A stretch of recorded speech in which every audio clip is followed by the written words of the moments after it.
Hey guys, welcome back. So today's video is going to be a makeup tutorial on this look right here, and after having crashed my Final Cut Pro and deleting this video twice, I am finally here to bring you this tutorial using the Master Palette by Mariah. I love it, and if you want to see how I got it, then just keep watching. So first I'm going to start off with my Tarte Rainforest of the Sea foundation. I love this stuff, and hold on, let's just take a moment and okay. And then I'm going to mix it in with my L'Oreal Infallible Pro Matte Foundation in the shade 104 or 105, I think it's 105. And I'm just going to mix all of that together and dot it around my face and then blend it in with my damp beauty blender. You guys know that the black one is my favorite, so that's what I'm doing. Next, I'm going to conceal with my Maybelline Fit Me Concealer in the shade number 10. On camera, I don't know, the weird thing is that I love the formulation of this concealer, but the color doesn't actually really work for me. I always end up just making it work, but a lot of the time on its own it does not work for my skin tone. Next, I'm going to take my AMC gel liner from Inglot, and you guys know that I love using this as an eyeshadow base, so I'm just going to put that all over my eyes and then wait for it to set while I do my eyebrows. And I don't know why I decided to include this. I do my eyebrows the exact same, and I actually do have a video on how I do it. It's not too descriptive, it's kind of like one of those like quick tutorials that I decided to throw up on my channel. It was one of those like random uploads, so if you guys want to go check it out, then I'll leave a card and you can go click on it when this video is done if you feel like it. And next I'm just going to take my tinted brow gel. This is either in chocolate or an espresso, I don't know. But now we're going to go into the Master Palette by Mariah, and I'm going to take the shade Isabel, and on this tapered fluffy brush, I believe it's from Morphe, but I can't find it to confirm, but when I update the description box, and I'll have it listed down below, and I'm just going to use this as my transition color. Then I'm going to go into Sienna by Anastasia Beverly, and I'm just going to start deepening up the inner and outer crease area. You'll see in just a second that I actually go in with an E25 just to work this color in the inner corner as well. But for now, I'm just kind of blowing it out everywhere with no rhyme or reason, because they're going to be darker colors anyway, so I'm not too worried about how this color looks. I did get this palette probably about 2 weeks ago at this point, and I have used it quite a bit, so it's not, I mean, it's okay. It's not something that you completely need. It's not something that you need to go splurge all your money on, to be honest with you, but it's good for those of you who like neutral colors and, you know, don't really care for a whole bunch of transition colors, because you'll see it more in the product shots, but there are only 3 matte crease colors in this palette, which I don't mind because I have so many of them and I kind of just like pick and choose from every palette, but I don't really care too much for it, so just keep that in mind if you ever feel like purchasing it. But then I'm going to take Blue Velvet from the Artist palette. I'm not too sure if this is still available, but it's a navy blue, and I'm just going to work that in the inner and the outer corner. Now, I feel like this was probably the part where I got super disappointed.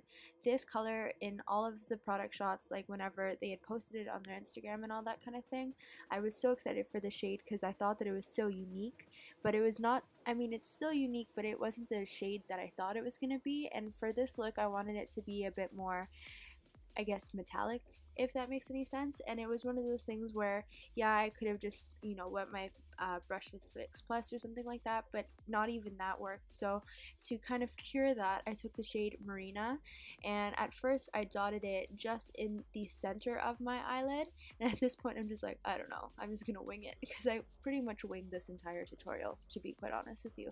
So I'm like, yep, this is working. So I dot it in the middle of my eye, and then with the same brush, the E25 that I blended out that Blue Velvet color with, I not only soften out the edges, but I actually take that blue and I run it over the Marina shade, just so that it ends up being the shade that I wanted it to be originally.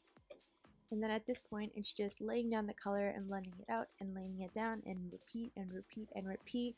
You know, it's blending out the eyeshadow is probably the most tedious part, but it ends up being so worth it in the end. Then I'm going to take the shade Sienna back on my E25 brush, and just in case you guys forgot, I am a Sigma affiliate, so I'm going to leave my code and my link that you guys can use, like a direct link to get 10% off. I do make a small commission off of it if you guys are cool with that and want to help me help you type situation.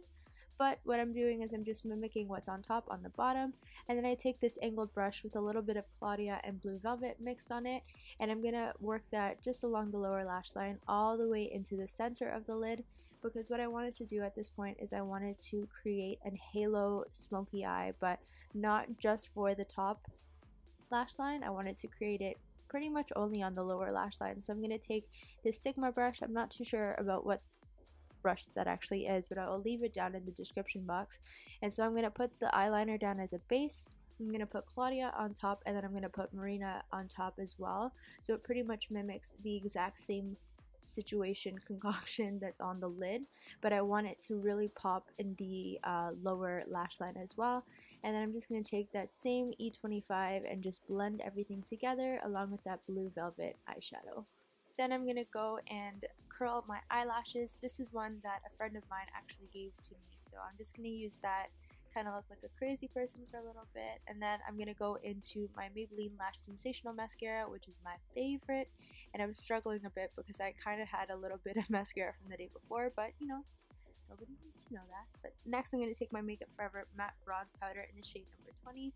This is good. It's an all matte bronzer, which is really good for, you know, sculpting your face out. It's neutral enough so that you can actually get a realistic shadow, but not too cool that it looks gray. But then I realized that I did want a little bit more warmth, so I go in with my Too Faced Chocolate Soleil bronzer. This one is the dark chocolate one, or I guess the original one before they made the milk chocolate and the dark chocolate. That's just me. Anyway.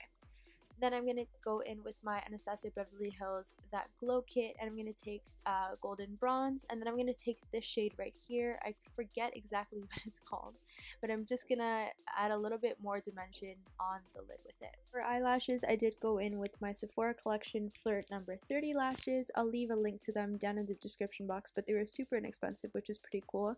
But then for the lips, I give you two options. So you can go with this pinky nude option. This is Anastasia Beverly Hills liquid lipstick in Allison, which is one of their newer releases, or what you could do is you could go in with one of my absolute favorites, which is the Anastasia Beverly Hills liquid lipstick in the shade Ashton, which I've raved enough about, and I'm pretty sure that I'm going to be needing a new tube pretty soon because it looks so beat up. I'm so sorry you need to be witnessing this, but I'm just going to work that. I mean, in a real world, I could have taken Allison off and then put this lipstick on, but ain't nobody got time for that. And then at this point I realized that I hadn't put on any sort of other highlighter on my cheeks, so I go in with my KIKO shadow in number 208, and then my sister brought me pancakes. So that, guys, is the end of the video. I really hope that you guys enjoyed it. Don't forget to subscribe if you haven't already, and I'll talk to you guys in my next one. Bye!